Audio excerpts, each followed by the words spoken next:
Assalamualaikum warahmatullahi wabarakatuh. Bismillahirrahmanirrahim. Subhanaka la ilma lana illa ma 'allamtana innaka antal alimul hakim. Rabbi shrah li sadri wa yassir li amri wa hlul 'uqdatam min lisani yafqahu qawli. Rabbi zidni ilma warzuqni fahman amin. Yuk kita lanjutkan kitab An-Nasaihut Tidiyah. Kemarin sudah disampaikan wa'tasimu bihablillahi jami'a wa la tafarraqu. Berpegang teguhlah kamu semua dengan tali Allah semuanya, jangan kamu cerai-berai. Nah, ini perintah dari Allah. Ayat ini bukan berarti melarang untuk beda pendapat, bukan.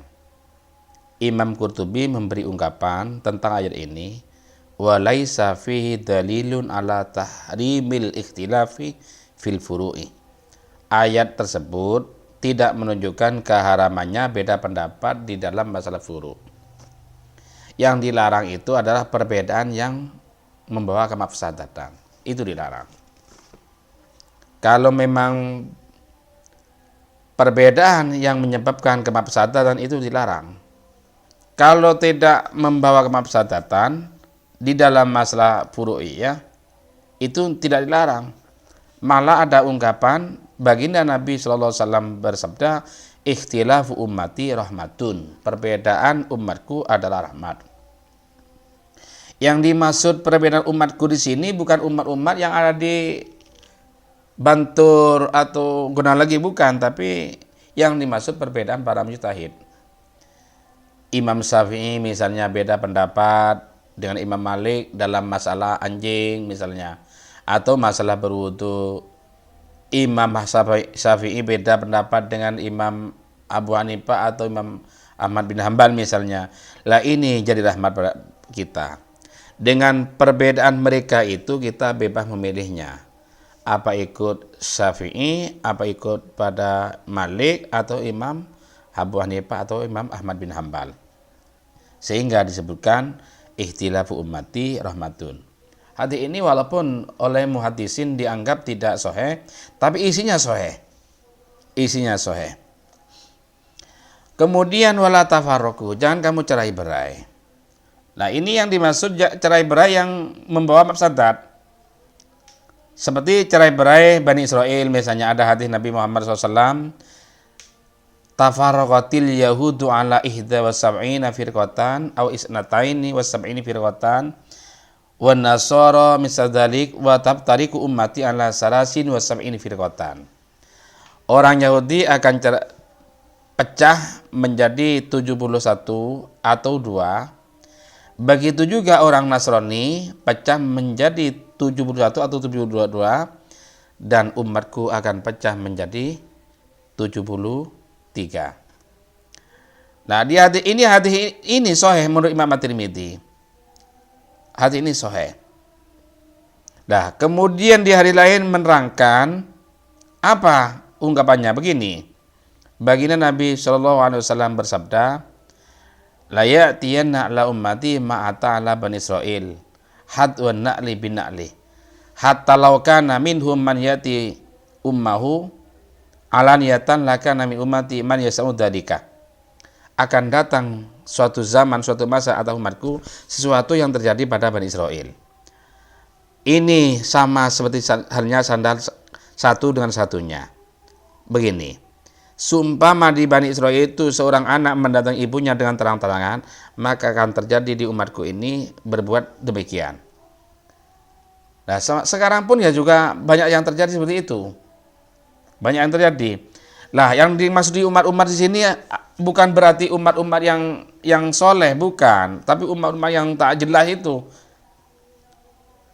akan melakukan seperti itu. Laka nami mati manisnya udarika. Wa inna bani Israel tafarraqat isnatai wa sab'ina millatan. Bani Israel akan pecah menjadi 72 agama. Wa tabtariku ummati ala salasin wa sab'ini millatan, dan umatku akan pecah menjadi 73, kulluhum finnar, semuanya di dalam neraka, illa millatan wahidatan, kecuali agama yang satu. Lah, yang dimaksud agama yang satu ini gimana? Yang dimaksud agama satu ini yang masuk surga, yang lainnya ke neraka. Kemudian sahabat itu bertanya pada Nabi Muhammad, "Man hiya ya Rasulullah?" Siapa mereka ya Rasulullah? Agama yang satu yang masuk surga, kemudian yang 72 golongan itu neraka.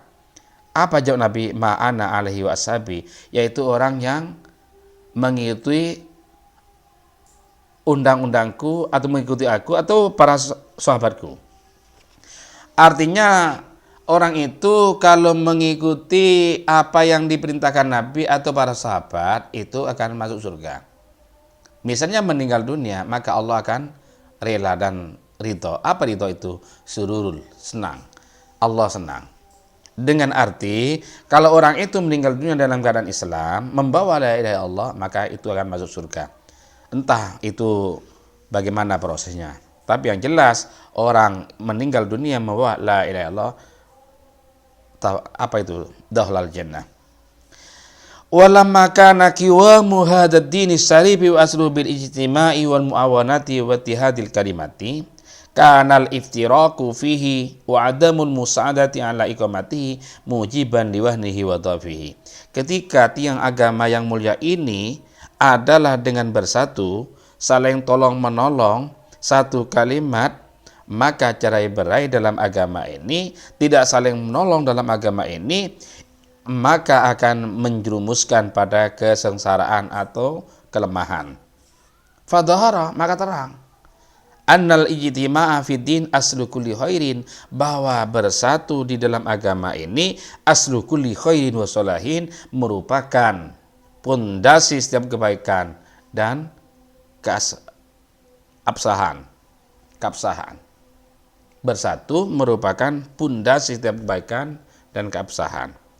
Wa tafarraqu fi aslu kulli syarrin wa bala'in, dan cerai-berai di dalam agama aslu kulli syarrin wa bala'in adalah merupakan setiap kejelekan dan malapetaka. Maka dari itu kita jangan sampai cerai-berai. Kemudian lanjutan ayat, wadhkuru nikmatallahi 'alaikum id kuntum a'da'an fa'alafa baina qulubikum. Dan ingatlah kamu semua nikmat Allah atas kamu semua, karena kamu semua dulunya permusuhan, masa hidupnya di zaman jahiliyah kan saling bermusuh. Kemudian oleh Allah dilunakkan hatinya sehingga menjadi kasih sayang. Fa'alafa baina qulubikum, kemudian Allah mengasih ulas asih, saling mencintai, saling menyayangi di antara hati kamu. Amrun bisyukrihi ta'ala ala nikmatil ulfah. Allah memerintahkan menyukuri kepada Allah atas nikmat Allah yang telah memberikan kasih sayang di dalam hati. Allati an'amallahu biha, yang telah Allah beri nikmat alaihim atas mereka. Ba'dal adawati syadidati allati kanat bainal Aus wal Khazraj, setelah permusuhan yang terjadi di antara Aus dan Khazraj. Lah keduanya ini ansarullah wa rasulihi, khususan wa baina sayyid Arabi umuman.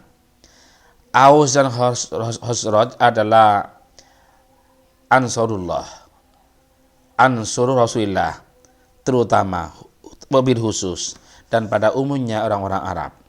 Fa innahum kanu yaqtatiluna wa yatanahabuna wa ya'kulu ba'dhum ba'dha, dan semuanya itu sebelumnya itu saling bunuh, saling rampas. Siapa yang kuat maka yang berkuasa, siapa yang paling kuat maka itu yang hebat. Sebelumnya, sewaktu masa zaman jahiliyah, hatta ba'asallahu fihim rasulahu, kemudian Allah mengutus utusan pada mereka, pada tengah-tengah mereka, wa anzala alaihi kitabahu, kemudian Allah menurunkan kitabnya atas utusan tersebut, fajama'ah baina satatahum, kemudian dengan perantara utusan Allah menyatukan mereka yang sedang cerai-berai.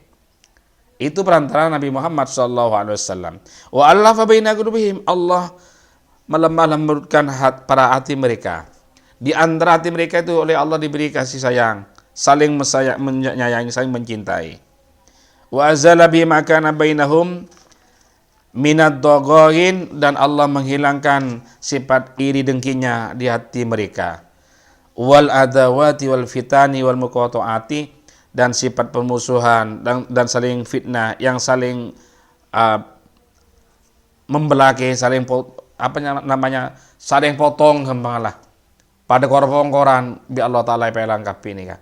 Ini berkah Gusti Nabi Muhammad sallallahu alaihi wasallam fa asbahu bi nikmati ikhwana fi dinihi wa nusrati rasulihi wa ta'dimi syairihi.